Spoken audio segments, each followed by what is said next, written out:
नमस्कार, स्वागत है आप सभी का एक बार फिर से व्याकरण गुरु चैनल पर। हमने शब्द अलंकार में 6 अलंकार मुख्य रूप से पढ़े थे पिछले वीडियो में। आप उन्हें अवश्य देखें। और अब हम अलंकार के अगले मतलब उसके रूप को हम पढ़ेंगे। अर्थालंकार को हम इसमें पढ़ेंगे। तो अर्थालंकार के अंतर्गत हम 17 से 18 अलंकार इसके अंतर्गत मुख्य रूप से जो आते हैं उन सभी को हम एक एक करके यहाँ पर पढ़ेंगे। तो आज फिलहाल हम देखते हैं कि सबसे पहले तो अर्थालंकार में हम देखते हैं कि अर्थालंकार होता क्या है। अर्थालंकार काव्य की जिन पंक्तियों को अर्थ के आधार पर सजाया जाता है उसे अर्थालंकार कहते हैं। अर्थालंकार के बहुत सारे वैसे भेद होते हैं, कम से कम इसकी संख्या 75 के आसपास होती है, लेकिन इसमें हम मुख्य मुख्य जो अलंकार है वो इसमें यहाँ से पढ़ेंगे, जो आपकी किसी भी परीक्षा में इससे बाहर कोई भी क्वेश्चन जाने वाला नहीं है। अर्थालंकार में सबसे पहले हम देखते हैं उपमा अलंकार। महत्वपूर्ण अलंकार है ये। उपमा अलंकार की परिभाषा: काव्य की जिन पंक्तियों में एक व्यक्ति या वस्तु की तुलना रंग, रूप, गुणधर्म आदि में समानता के कारण जब किसी अन्य व्यक्ति या वस्तु से की जाती है तो वहाँ उपमा अलंकार होता है। अर्थात जब कोई व्यक्ति हो या वस्तु हो, उसमें रंग, रूप, गुण, धर्म आदि के आधार पर समानता के कारण जब उसकी तुलना किसी दूसरे व्यक्ति या वस्तु से की जाती है तो वहां पर हमारा उपमा अलंकार होता है। उपमा अलंकार में उपमेय की तुलना उपमान से की जाती है। अब हम इसका एक उदाहरण देख लेते हैं।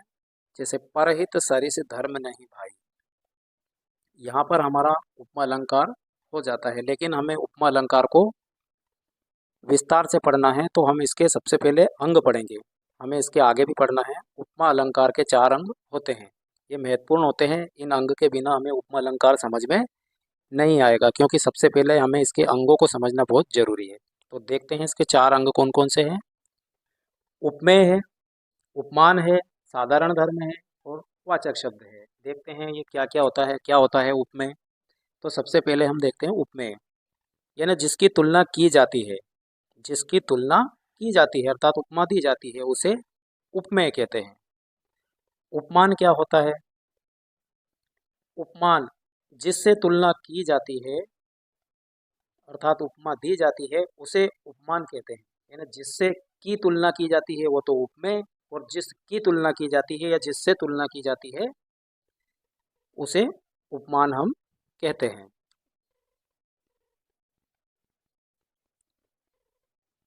तीसरा हम देखते हैं साधारण धर्म।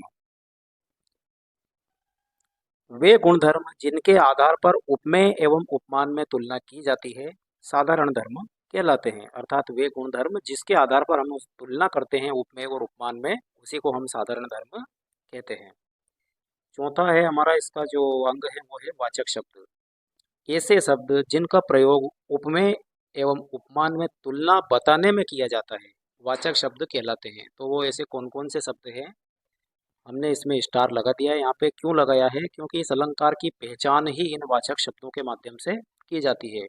हमें उदाहरण में अगर कभी भी ये शब्द मिल जाए तो हम ये आसानी से बता सकते हैं कि इसमें उपमा अलंकार है। तो उपमा अलंकार में निम्नलिखित वाचक शब्दों का प्रयोग मिलता है, जैसे कि सा, सी, से, सो, सम, सरिस, समान जैसे। इस प्रकार के हमें इस अलंकार में ये शब्द उदाहरण में देखने को मिल जाते हैं और ये वाचक शब्द कहलाते हैं। उपमा अलंकार के हम 3 भेद पढ़ेंगे यहाँ पर।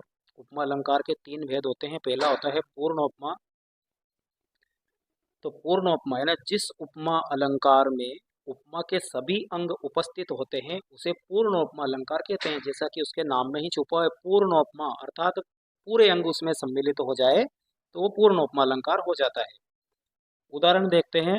हाय फूल सी कोमल बच्ची, यहाँ पर इसमें उपमा अलंकार के अंतर्गत आने वाले उसके सभी अंग मौजूद है। यहाँ पर ये कोमल साधारण धर्म है, बच्ची उपमेय है, सी हमने देखा था अभी ऊपर, सा, सी, से, सो, सम, सरिस ऐसे शब्द आते हैं। तो ये हमारे वाचक शब्द है। और ये फूल उपमान है, अर्थात उपमेय जिसकी तुलना की जाती है, उपमान जिससे तुलना की जाती है। उपमान यहाँ फूल है और फूल होता है कोमल, ये साधारण गुणधर्म है। फूल का साधारण गुणधर्म होता है कि वो कोमल होता है, तो ये साधारण गुणधर्म है। और बच्ची ये उपमेय है, जिसकी तुलना की जा रही है किससे? फूल से।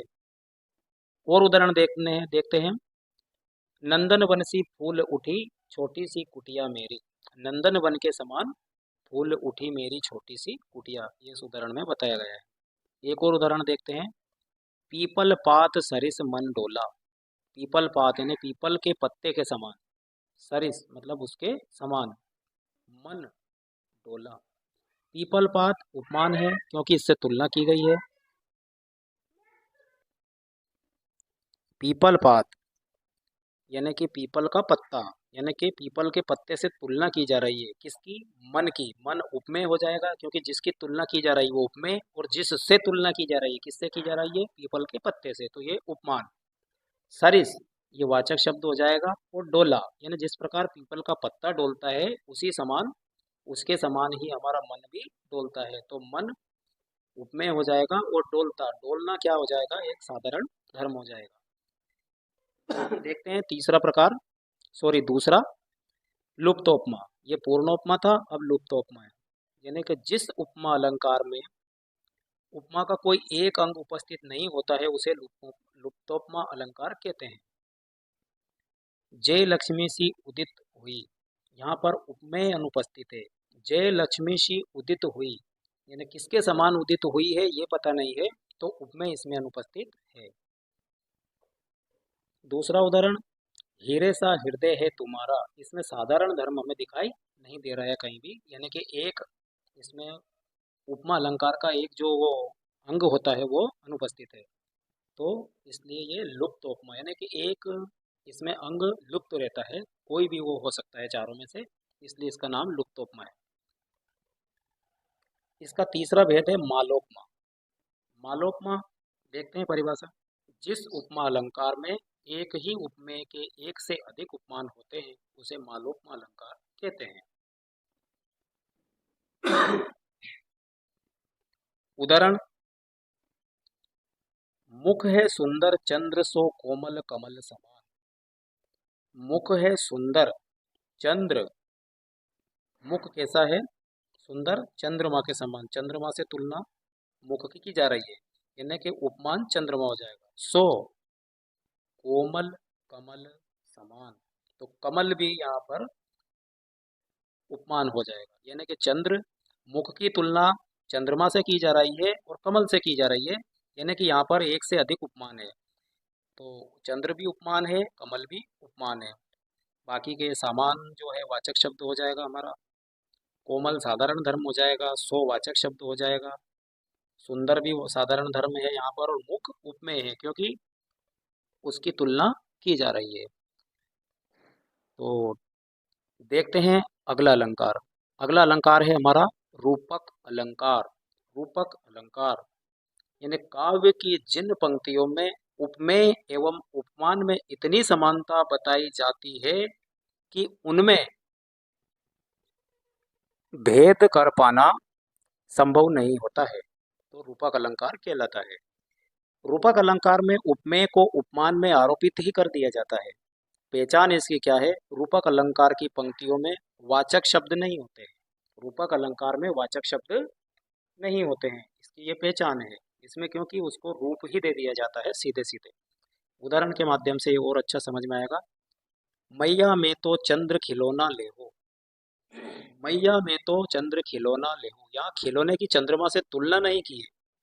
यहाँ चंद्र खिलौना है, चंद्रमा को सीधा सीधा खिलौना बता दिया गया है, यानी उसको उसका रूप ही दे दिया गया है समानता के कारण। तो इतना समान कर दिया इसमें कि इसमें भेद कर पाना संभव नहीं हो रहा है। तो मैया में तो चंद्र खिलौना ले हो, एक बच्चा अपनी माँ से कहता है कि मैया में तो चंद्र खिलौना ले हो। चरण सरोज पखारन लागा। चरण सरोज पखारन लागा यानी कि चरण को सरोज, सरोज किसका पर्यायवाची है? ये कमल का, यानी चरण को सीधे सीधे यहाँ कमल बता ही दिया गया है, तो इसको चरण को कमल का रूप दे दिया गया है, इसलिए यहाँ पर चरण सरोज पखारन लागा, तो यहाँ पर हमारा रूपक अलंकार हो जाएगा।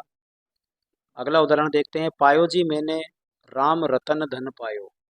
तो यहाँ पर राम रतन धन पायो, यानी कि राम रतन धन को सीधा सीधा मतलब राम को रत्न रूपी धन बता ही दिया गया है। इसमें किसी प्रकार की कोई समानता वगैरह ऐसा कुछ नहीं है, सीधा उसको रूप ही दे दिया गया है।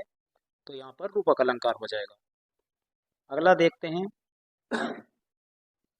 उदित उदयगिरि मंच पर रघुवर बाल पतंग, विकसे संत सरोज सब, हर्षे लोचन भृंग। उदित उदयगिरि मंच पर, यहाँ धनुष भंग का प्रसंग इसमें देखने को मिलता है कि जब धनुष भंग का प्रसंग चल रहा होता है तब भगवान श्री राम जाओ वहां पर आते हैं। तो उनके बारे में ऐसा ये कहा जाता है कि उदित उदयगिरि मंच पर, यानी कि जैसे वहां पर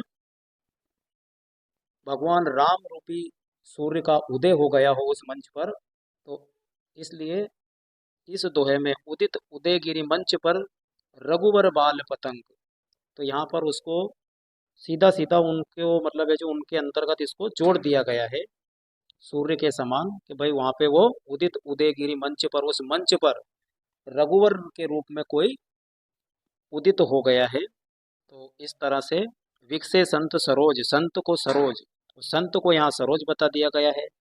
सब हर्षे लोचन भृंग, तो इस तरह से इसमें भी हमारा रूपक अलंकार हो जाएगा।